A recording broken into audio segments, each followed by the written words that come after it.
அண்மை செய்தியை பார்த்துக் கொண்டிருக்கிறோம். பெரம்பூரில் 3 நிகழ்ச்சிகளில் முதலமைச்சர் விஜய் பங்கேற்க இருக்கிறார். இது தொடர்பான கூடுதல் விவரங்களோடு இணைகிறார் எமது செய்தியாளர் பிரகாஷ். வணக்கம் பிரகாஷ், உங்களிடம் இருக்கும் தகவல்கள் சொல்லுங்கள். முதலமைச்சராக பொறுப்பேற்ற பிறகு முதல் முறையாக தான் வெற்றி பெற்றக்கூடிய பெரம்பூர் சட்டமன்ற தொகுதிக்கு முதலமைச்சர் திரு சி ஜோசப் விஜய் இன்று பிற்பகல் வருகை பெற இருக்கிறார். 3 நிகழ்ச்சிகள்ல முதலமைச்சர் விஜய் பங்கேற்க இருக்கிறார். முதலாவதாக புனரமைக்கப்பட்ட சட்டமன்ற உறுப்பினர் அலுவலகத்தை இன்றைய தினம் அவர் திறந்து வைக்கிறார். அதனை தொடர்ச்சியாக நியாய விலை கடையை திறந்து வைக்கிறார். அதற்கு தொடர்ச்சியாக மாநகர போக்குவரத்து கழகத்துல வியாசார்பாடி மின்சார பேருந்து பணிமனையை முதலமைச்சர் இந்த தினம் ஆய்வு செய்கிறார். இதற்காக போலீஸ் பாதுகாப்பு பலப்படுத்தப்பட்டிருக்கிறது. முதலமைச்சர் தலைமைச் செயலகத்திலிருந்து கோட்டையிலிருந்து கிளம்பி இங்கே இந்த 3 நிகழ்ச்சிகளில் பங்கேற்ற பிறகு மீண்டும் தலைமைச் செயலகம் வழியாக தான் அவர் அவருடைய வீட்டுக்கு புறப்பட இருக்கிறார். இந்த சாலை முழுவதும் போலீஸ் பாதுகாப்புக்கு போலீசுடைய கட்டுப்பாட்டுக்குள் கொண்டு வரப்பட்டிருக்கிறது.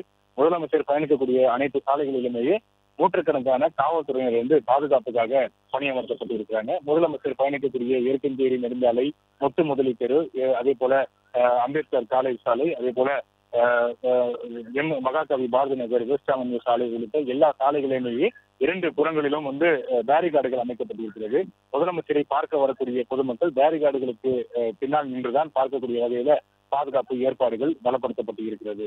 குறிப்பாக மாநகர போக்குவரத்து கழகத்துல வியாசார்பாடி பணிமனையில மின்சார பேருந்துகள் எவ்வாறு சார்ஜ் செய்யப்படுகிறது, அந்த சார்ஜிங் ஸ்டேஷன் எவ்வாறு செயல்படுகிறது என்பதை முதலமைச்சர் இன்று தினம் பார்வையிட இருக்கிறார். முதற்கட்டமாக தற்போது சென்னையில 625 மின்சார பேருந்துகள் இயக்கப்பட்டு வருகிறது.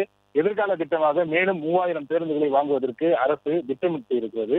அதற்கு என்னென்ன திட்டங்கள் எல்லாம் மேற்கொள்ளப்பட இருக்கிறது என்பதை முதலமைச்சருக்கு விளக்கம் அளிப்பதற்காக இங்கே பிரத்யேகமாக ஒரு பேனர் வைக்கப்பட்டிருக்கிறது. அதை காட்டிதான் அதிகாரிகள் முதலமைச்சருக்கு விளக்கம் அளிக்க இருக்கிறாங்க. எதிர்காலத்துல எந்தெந்த தேவைகளுக்காக அரசு மின்சார பேருந்துகளை கொள்முதல் செய்ய இருக்கிறது, அந்த மின்சார பேருந்துகள் எந்தெந்த இடங்கள்ல சார்ஜிங் ஸ்டேஷன்கள் எந்தெந்த இடத்துல அமைக்கப்பட இருக்கின்றன என்பதை குறித்து எல்லாம் விளக்கம் அளிப்பதற்காக இங்கே ஒரு போர்டு வைக்கப்பட்டிருக்கிறது, தயார் நிலையில போர்டு வைக்கப்பட்டிருக்கிறது.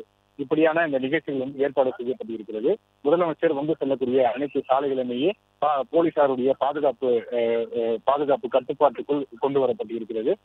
அனைத்து சாலைகளையுமே நூற்றுக்கணக்கான போலீசார் பாதுகாப்புக்காக நிறுத்தி வைக்கப்பட்டிருக்கிறாங்க. பிளே ஸ்டோர் மற்றும் ஆப் ஸ்டோரில் இருந்து பாலிமர் செயலியை QR கோடு மூலம் பதிவிறக்கம் செய்யுங்கள். செய்திகளை உடனுக்குடன் பெறுங்கள்.